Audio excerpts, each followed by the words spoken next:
Okay, Trump 24 or before. What does that mean to you? He's already president. He's already president. He's our president. Meaning Donald Trump is president now. He's president now. I believe he is. But how would that work? Because Joe Biden has been the president, right? Obama's been the president.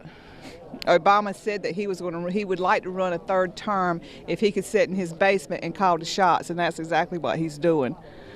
But you just said that it's Obama's third term, but also that Trump is president. He's calling the shots at all this mess that's going on right now and all the disasters that he's caused. Yeah. But how is Obama calling the shots if Trump is still president? Obama is sitting back and telling Biden what to do. Well, what is Biden if he's not the president? He's a bumbling fool right now. But why would it matter if Obama was telling Biden what to do if Biden's not president? Say that again. We're taking faith lessons from Russia right now. Right now, I mean, I personally homeschooled my kids all the way through. Probably shows. But we're taking faith lessons from Russia right now. Don't tell kids that are born, have always been born male and female, will always be born male and female, can only interact biologically as male and female. Don't tell them there's 61 genders. Don't tell them to cut anything off and stitch any dead meat back onto their skin and it's gonna make them a male. Here's your dead meat, it makes you a male. That's garbage, and Russia knows that. You're out of your stinking mind that Russia knows that. In my lifetime, I'm under 60 barely. That I know that Russia knows that. You can't groom kids. You can't have kids online connected with a mentor that's going to tell them how normal it is to get naked in front of people.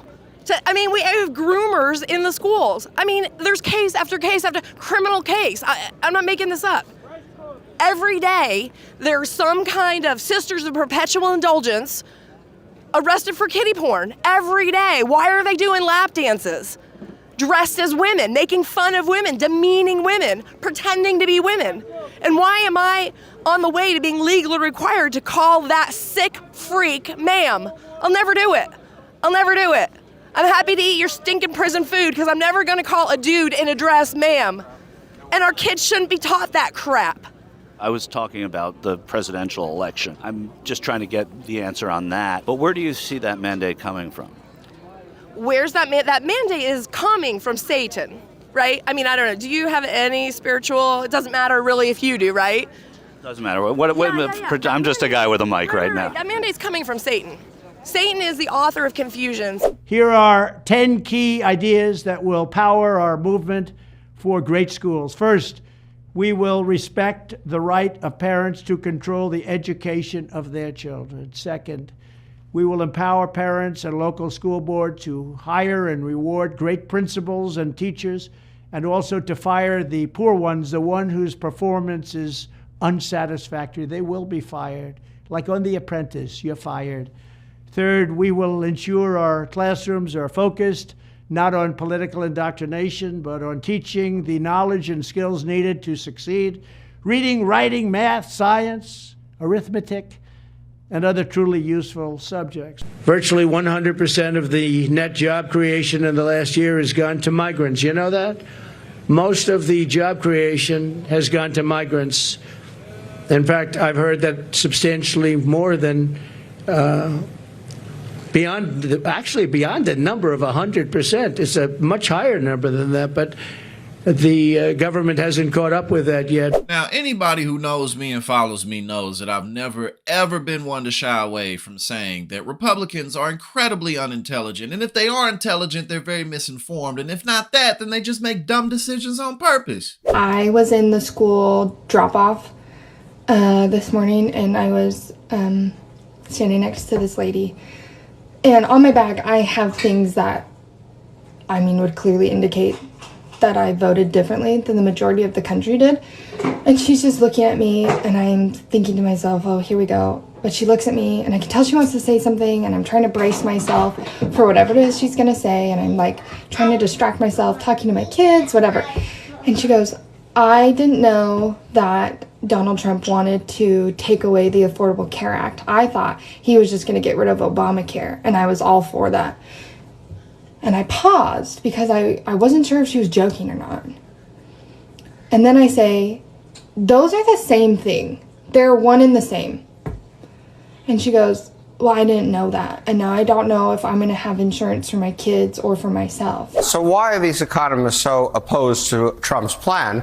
Because the economic effects would be pretty terrible. This is a study done by Bloomberg Economics, and they found that Harris's plan did not have much change in either the GDP or inflation, which in a sense is a good thing at this point. But look at what Trump's plan would do. Trump's plan would cut the GDP by 8.9%. And let me put that in perspective for you. This is roughly twice the amount that the GDP went down during the financial crisis. Wow. So we would be looking at something between a recession and a depression. And interestingly, as I'm sure people know because we've talked about this many times, the tariffs would cause certainly a part of this. But the biggest cause, actually, of this drop are the mass deportations that Trump is talking about. And it should come as no surprise to anybody that Donald Trump, the man who I love the poorly educated, is moving to defund not only public schools, but universities, libraries, museums, and, pretty much any other institution that can provide people with information, because we're in an idiocracy now. You don't want people with knowledge. You don't want people able to discern the good decision from the bad decision. I mean, what else do you want me to say? First and foremost, doing what I do and doing what we do. Trump supporters are always lobbing the worst insults at me, things I can't say on this video or else it'll get demonetized, but this is nothing new. Their entire movement is ran off bigotry and ignorance, but we're not supposed to call them stupid. We're not supposed to call them out for their ridiculousness, right? I mean, after everything that Donald Trump has done over the last decade, the whole last 10 years of politics in this country has been all about Donald Trump. And these people still voted for him, despite the fact that he ran the worst campaign anybody's ever seen. And after the election, there were a whole bunch of Google search results like, what's a tariff? What's going to be inside of Trump's deportation plans? How is it? You couldn't look this up beforehand. Which again, now while it's true that the Democrats have fallen short and yada yada blah blah blah, at the end of the day, America chose white supremacy over common sense. That is what happened.